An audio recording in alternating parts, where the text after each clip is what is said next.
Bonjour à tous. En tant que fan de F1, on s'est tous déjà posé au moins une fois la question, combien est-ce que ça coûte? On entend souvent dire que ça vaut beaucoup, que ça vaut plus d'1 million, etc. Cette saison, le cap budgétaire des écuries a été revu à la baisse et on entend pas mal de teams se plaindre. Michael, we're a little short of those bits of carbon. Would be great if we could get that back. Alors, qu'en est-il vraiment? Dans cette vidéo, on va passer en revue les différentes pièces qui composent une Formule 1 ainsi que leur prix. On a tous en tête l'image du crash de Rosberg et Hamilton en Espagne, où Hamilton jette son volant dans les graviers tellement il est frustré. Après tout, c'est juste un volant, pas vrai? Eh bien, dites-vous bien qu'il vient de jeter l'équivalent de 60 000 € dans le plus grand des calmes.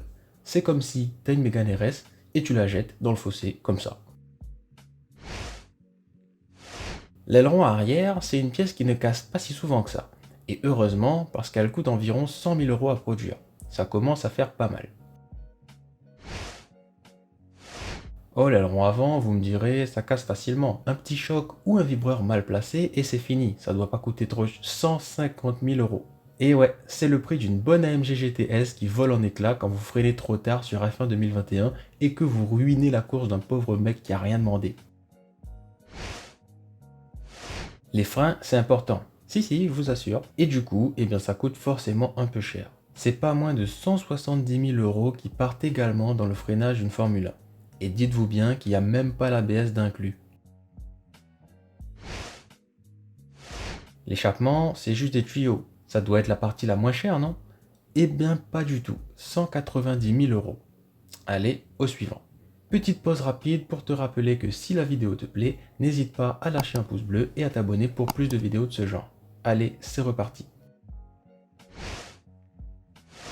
Bon, je vous préviens, ça va pas être donné. Pour le prix d'une boîte de vitesse de F1, vous pouvez vous payer une Ford GT en plus du 911 GT3 RS et encore avoir de quoi vous payer un bon gros RS5 toute option comme daily. Combien ça fait, vous dites? Oh, seulement un peu plus de 800 000 €. Le carbone, c'est bien joli, c'est léger, mais ça coûte cher. En effet, la monocoque d'une F1, qui est totalement en carbone, ne coûte pas moins d'1 million € à elle seule. Weight reduction, bro. Ah, le moteur, sûrement la pièce la plus intéressante de toute la voiture.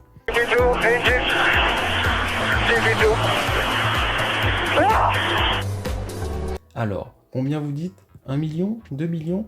Eh bien, c'est plus. Près de 4 millions € sont nécessaires pour construire un moteur de F1. C'est-à-dire que quand un moteur de F1 part en fumée, c'est environ 10 Lamborghini Aventador qui brûlent. 10! Ça fait mal.